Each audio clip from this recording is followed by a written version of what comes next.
लिए चलते हैं आपको दिल्ली, जहां पर संसद पहुंच चुकी हैं राष्ट्रपति द्रौपदी मुर्मू और वहीं अब उनका अभिभाषण थोड़ी ही देर में शुरू होने वाला है।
माननीय सदस्यगण, मैं 18वें लोकसभा के सभी नवनिर्वाचित सदस्यों को बहुत बहुत बधाई और शुभकामनाएं देती हूँ। आप सभी यहाँ देश के मतदाताओं का विश्वास जीतकर आए हैं। देश सेवा और जन सेवा का ये सौभाग्य बहुत कम लोगों को मिलता है। मुझे पूरा विश्वास है आप राष्ट्र प्रथम की भावना के साथ अपना दायित्व निभाएंगे, 140 करोड़ देशवासियों की आकांक्षाओं की पूर्ति का माध्यम बनेंगे। मैं श्री ओम बिरला जी को लोकसभा के अध्यक्ष की गौरवपूर्ण भूमिका के निर्वहन के लिए शुभकामनाएं देती हूँ। उनके पास सार्वजनिक जीवन का बहुत व्यापक अनुभव है। मुझे विश्वास है कि वे लोकतांत्रिक परंपराओं को अपने कौशल से नई ऊंचाई से देने में सफल होंगे।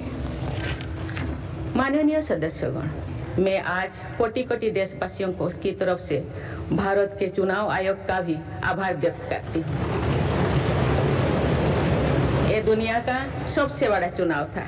करीब 64 करोड़ मतदाताओं ने उत्साह और उमंग के साथ अपना कर्तव्य निभाया है।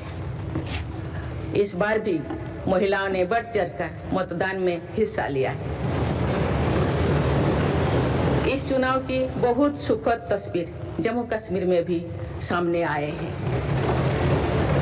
कश्मीर घाटी में वोटिंग के अनेक दशकों के रिकॉर्ड टूटे हैं।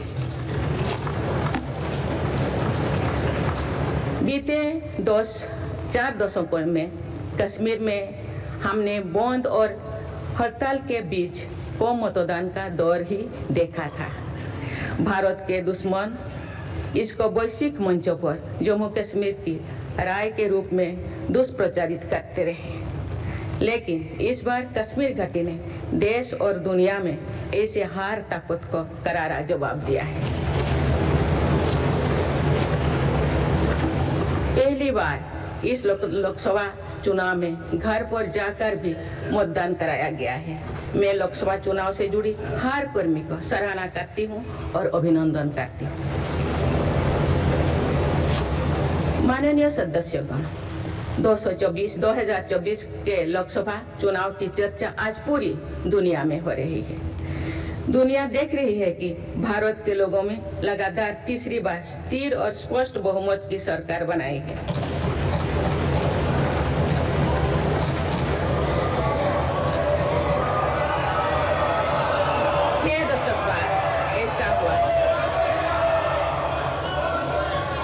छह दशक बाद ऐसा हुआ है।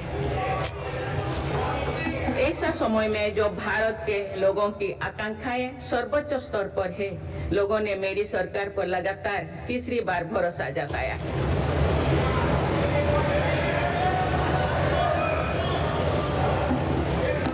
भारत के लोगों को ये पूर्ण विश्वास है कि उनकी आकांक्षाएं सिर्फ मेरी सरकार ही पूरा कर सकती है।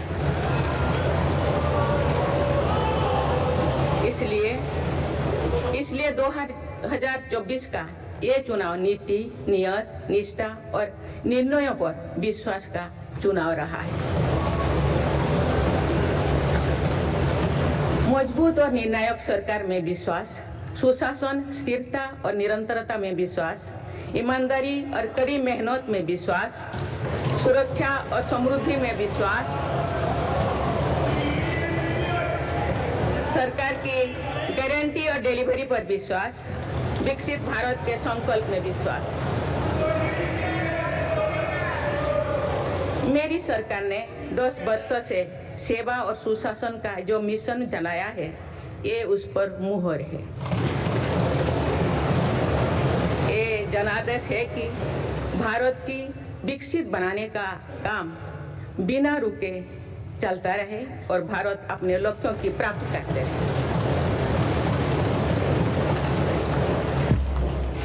माननीय सदस्यगण, 18वीं लोकसभा कई मायनों में एक ऐतिहासिक लोकसभा है। ये लोकसभा अमृतकाल के शुरुआती वर्षों में गठित हुई है। ये लोकसभा देश के संविधान को अपनाने के 75वें वर्षों की भी साक्षी बनेगी। मुझे विश्वास है कि इस लोकसभा में जन कल्याण के फसलों का नवीन अध्याय लिखा जाएगा। आगामी सत्र में मेरी सरकार अपने इस कार्यकाल का पहला बजट पेश करने जा रही है।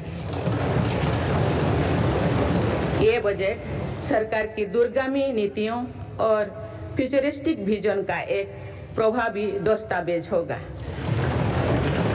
इस बजट में बड़े आर्थिक और सामाजिक निर्णयों के साथ ही अनेक ऐतिहासिक कदम भी देखने को मिलेंगे। भारत के तेज विकास की जन आकांक्षाओं का पूरा करने के लिए रिफॉर्म्स की गति अब और तेज की जाएगी। मेरी सरकार का मत है कि दुनिया भर में निवेशकों को आकर्षित करने के लिए राज्यों में स्वस्थ स्पर्धा हो। यही कॉम्पिटिटिव कोऑपरेटिव फेडरलिज्म की सच्ची स्पिरिट है। राज्यों के विकास से देश का विकास, इसी भावना के साथ हम आगे बढ़ते रहेंगे। माननीय सदस्यगण, रिफॉर्म, परफॉर्म और ट्रांसफॉर्म के संकल्प ने आज भारत को दुनिया की सबसे तेजी से बढ़ने वाली अर्थव्यवस्था बना दिया है। 10 साल में भारत 11वें नंबर की अर्थव्यवस्था से ऊपर उठकर 5वें नंबर पर पहुंचा है। साल 2021 से लेकर साल 2024 के बीच भारत में औसतन 8% की रफ्तार से विकास किया है और ये ग्रोथ सामान्य समय में नहीं हुई है। बीती वर्षों में हमने 100 साल की सबसे बड़ी आपात देखी। वैश्विक महामारी के कालखंड और विश्व के अलग अलग कोने में चल रही संघर्षों के बावजूद भारत ने ये विकास दर हासिल की है। ये बीते 2 साल के रिफॉर्म्स और राष्ट्रहित में के लिए किए गए फैसला के कारण संभव है। आज भारत अकेले ही दुनिया की ग्रोथ में 15% का योगदान दे रही है। अब मेरी सरकार भारत को विश्व की 3रे नंबर की इकोनॉमी बनाने में जुटी हुई है। इस लक्ष्य की प्राप्ति विकसित भारत की नींव को भी मजबूत करने में ही काम करेगी। माननीय सदस्यगण, मेरी सरकार अर्थव्यवस्था के तीनों स्तंभों मैन्युफैक्चरिंग, सर्विसेज और एग्रीकल्चर को बराबर महत्व दे रही है। PLI स्कीम्स और ईज ऑफ डूइंग बिजनेस से बड़े पैमाने पर निवेश और रोजगार के अवसर बढ़ रही है। पारंपरिक सेक्टर्स के साथ साथ सनराइज सेक्टर्स को भी मिशन मोड पर बढ़ावा दिया जा रहा है। चाहे सेमीकंडक्टर हो या सोलर हो, चाहे इलेक्ट्रिक व्हीकल हो या इलेक्ट्रॉनिक्स गुड्स हो, चाहे ग्रीन हाइड्रोजन हो या बैटरीज हो, चाहे एयरक्राफ्ट कैरियर्स हो या फाइटर जेट्स हो, भारत इन सब सेक्टर्स में अपना विस्तार कर रहा है। लॉजिस्टिक्स कॉस्ट को कम करने के लिए भी मेरी सरकार लगातार प्रयास कर रही है। सरकार सर्विस सेक्टर को भी मजबूत करने में जुटे हैं। आज IT से लेकर टूरिज्म तक, हेल्थ से लेकर वेलनेस तक हर सेक्टर में भारत लीडर बन रहा है और इससे बड़ी संख्या में रोजगार और स्वरोजगार के नए मौके बन रहे हैं। माननीय सदस्यगण, पिछले 10 वर्षों में मेरी सरकार द्वारा ग्रामीण अर्थव्यवस्था के हर पहलू पर बहुत जोर दिया गया है। गांव में कृषि आधारित उद्योगों, डेयरी और फिशरीज आधारित उद्योगों का विस्तार किया जा रहा है। इसमें भी सहकारिता को प्राथमिकता दी गई है। सरकार किसानों उत्पाद संघ, FPO और FACTS जैसे सरकारी संगठनों का एक बड़ा नेटवर्क बना रही है। छोटे किसानों की बड़ी समस्या भंडारण से जुड़े होती है, इसलिए मेरी सरकार ने सहकारिता क्षेत्र में दुनिया की सबसे बड़ी भंडारण योजना पर काम शुरू कर चुकी है। किसान अपने छोटे खर्चे पूरे करने के लिए इसके लिए PM किसान सम्मान निधि के तहत उन्हें 3,20,000 करोड़ रुपये से ज़्यादा राशि दिए जाती है। मेरी सरकार के नए कार्यकाल के शुरुआत दिनों से ही किसानों को 20,000 करोड़ रुपया से अधिक की राशि ट्रांसफर की जा चुकी है।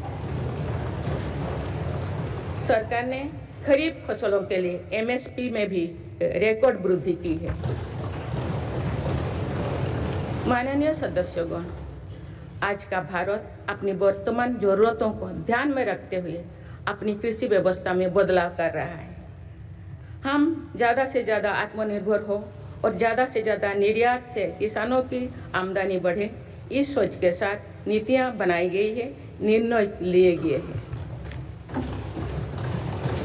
जैसे भारत दलहन और तिलहन में दूसरे देशों पर निर्भरता कम करने के लिए देश के किसानों को हर संभव मदद दे रहे हैं। ग्लोबल मार्केट में किस तरह के फूड प्रोडक्ट की डिमांड ज़्यादा है, इसके आधार पर नई रणनीति बनाई जा रही है।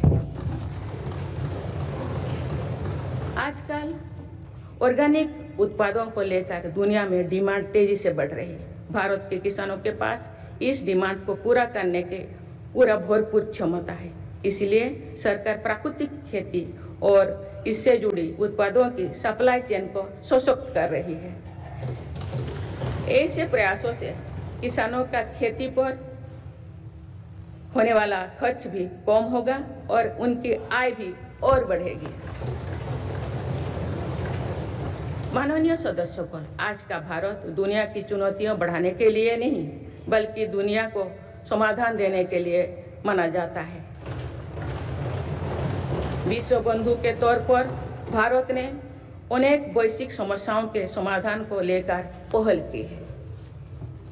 जलवायु परिवर्तन से लेकर खाद्य सुरक्षा तक, पोषण से लेकर सस्टेनेबल एग्रीकल्चर तक हम अनेक समाधान दे रहे हैं। हमारे मोटे अनाज श्रीअन्न की पहुंच सुपर फूड के तौर पर दुनिया के कोने कोने में हो, इसके लिए भी अभियान चल रहा है। भारत की पहल पर पूरी दुनिया ने वर्ष 2023 में इंटरनेशनल मिलेट्स ईयर मनाया है। आपने देखा है हाल ही में पूरी दुनिया ने अंतर्राष्ट्रीय योग दिवस भी मनाया है। भारत की इस महान परंपरा की प्रतिष्ठा विश्व में लगातार बढ़ रही है। योग और आयुष को बढ़ावा देकर भारत एक स्वस्थ विश्व के निर्माण में मदद कर रही है। मेरी सरकार ने रिन्यूएबल एनर्जी की क्षमता भी कई गुना बढ़ाई है। हम जलवायु से जुड़े लक्ष्यों को निर्धारित समय से पहले प्राप्त करने की दिशा दिखा रहा है। नेट जीरो के लिए आज भारत के प्रयास कई दूसरे देशों को प्रेरित कर रहे हैं। इंटरनेशनल सोलर अलायंस जैसे पहल पर आज रिकॉर्ड संख्या में दुनिया के देश हमारे साथ जुड़े हैं। माननीय सदस्यगण, आने वाला समय ग्रीन एरा यानी हरित युग का है। मेरी सरकार इसके लिए भी हर जरूरी कदम उठा रही है।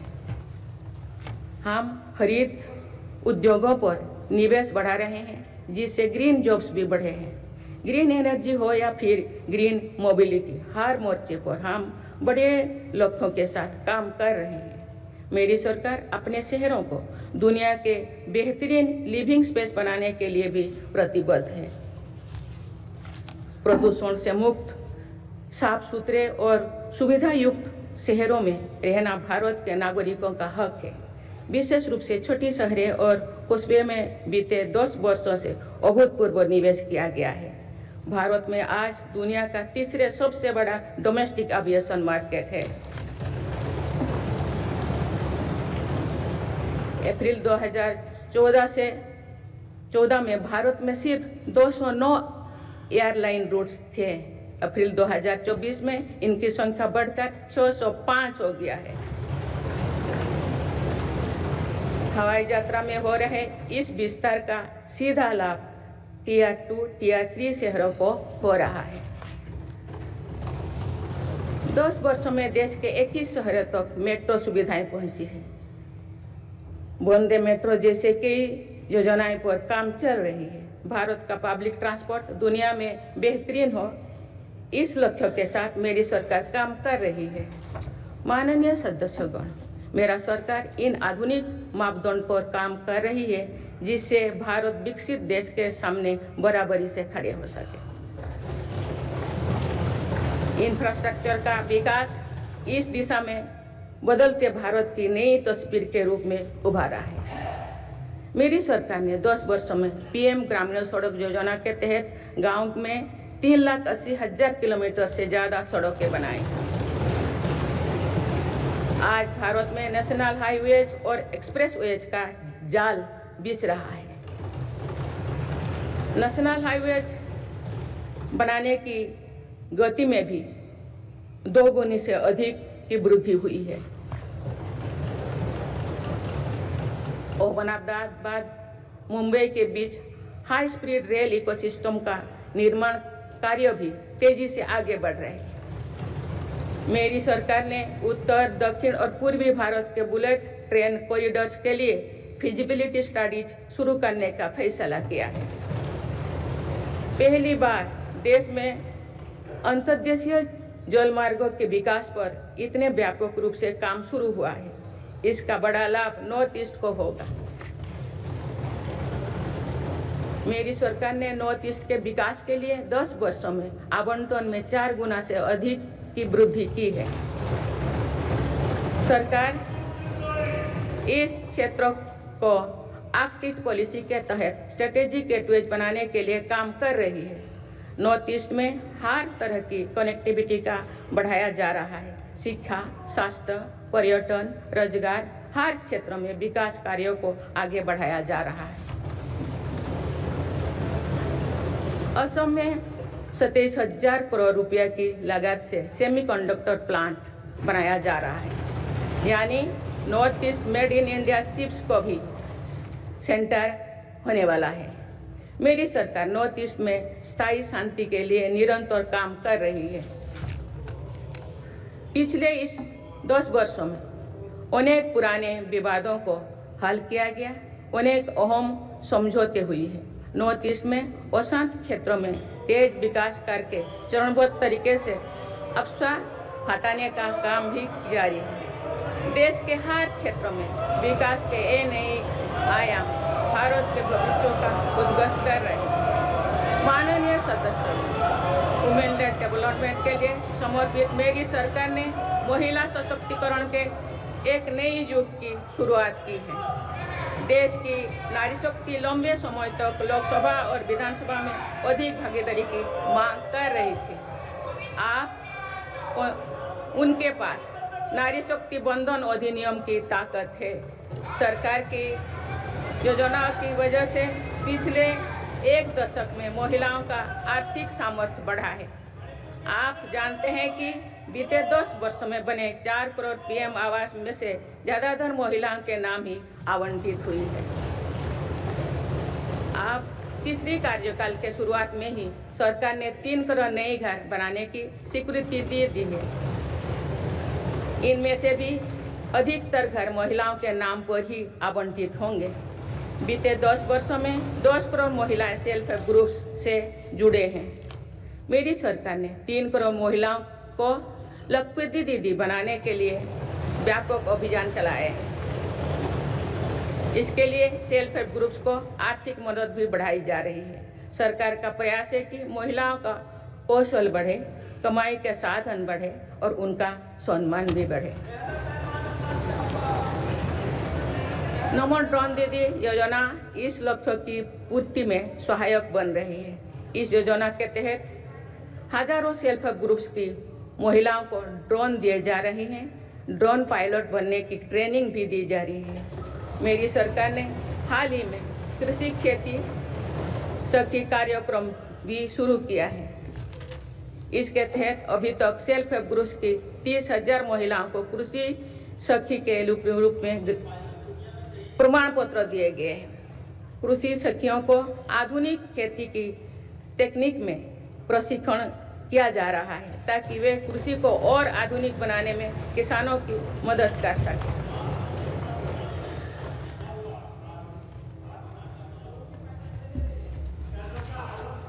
माननीय सदस्यगण, मेरी सरकार का ये भी प्रयास है कि महिलाएं अधिक से अधिक बचत कर सके। बैंक खातों में जमा राशि पर बेटियों को ज़्यादा ब्याज देने वाला सुकन्या समृद्धि योजना की लोकप्रियता से हम परिचित हैं। मुफ्त राशन और सस्ते गैस सिलेंडर की योजना से महिलाओं को बहुत लाभ हो रहा है। अब मेरी सरकार बिजली का बिल जीरो करने और बिजली बेचकर कमाई करने की योजना भी लाई है। पीएम सूर्यघर मुफ्त बिजली योजना के तहत घर की छत पर सोलर पैनल लगाए जा रहे हैं।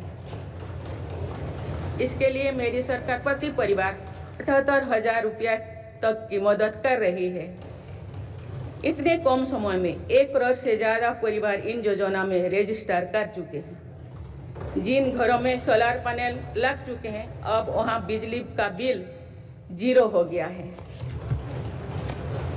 माननीय सदस्यगण, विकसित भारत का निर्माण तभी संभव है जब देश के गरीब, युवा, नारी शक्ति और किसान सशक्त होंगे। इसलिए मेरी सरकार की योजनाओं में सर्वोच्च प्राथमिकता इन्हीं 4 स्तंभों को दी जा रही है। हमारी कोशिश इन तो हर सरकारी योजना का लाभ पहुंचाने की है और यही सैचुरेशन को की अप्रोच भी है। जो भारत इस इच्छा शक्ति के साथ काम कर रही है कि सरकारी योजना से एक भी व्यक्ति छूटे नहीं, तो इसका लाभ सभी को होता है। सरकार की योजनाओं एवं सैचुरेशन अप्रोच के कारण ही 10 वर्षों में 25 करोड़ भारतीय गरीबी से बाहर निकले।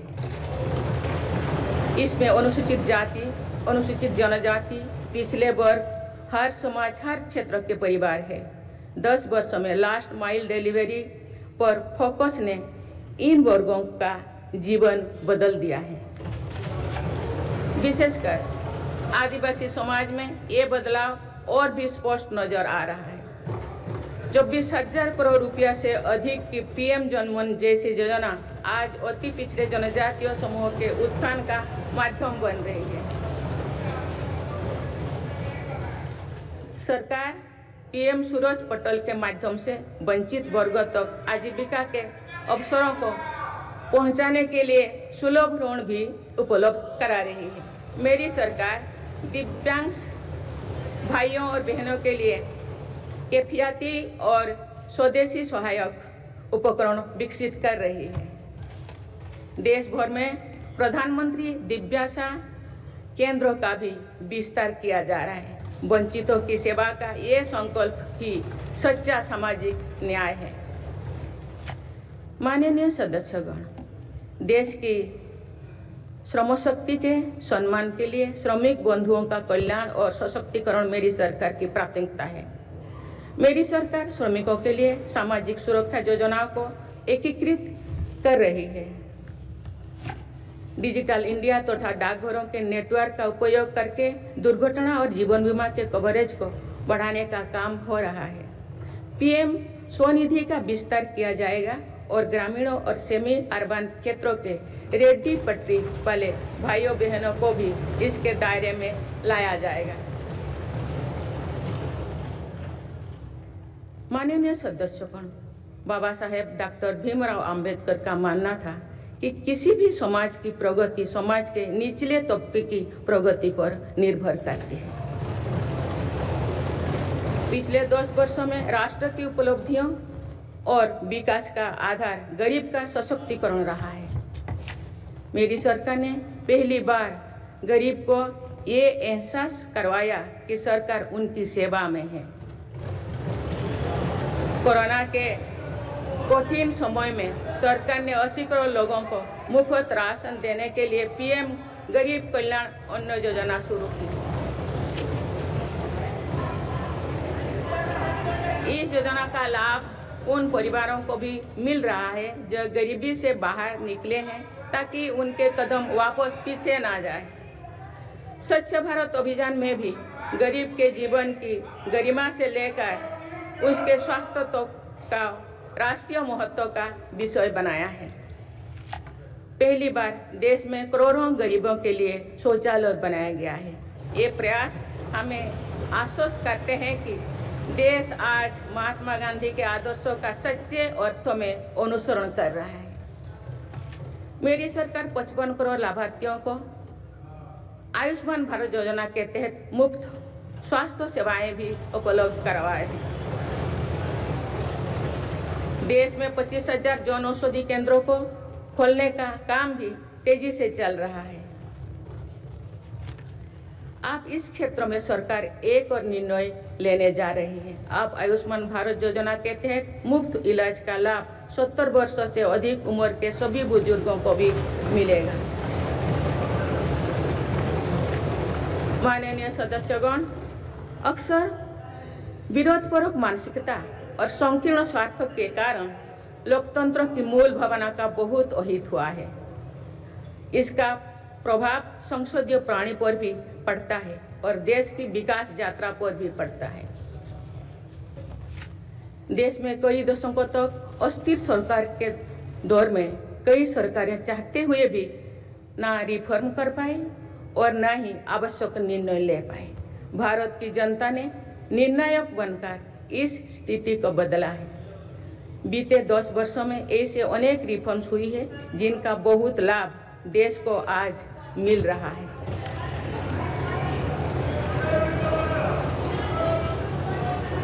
जब ये रिफॉर्म्स किए जा रहे थे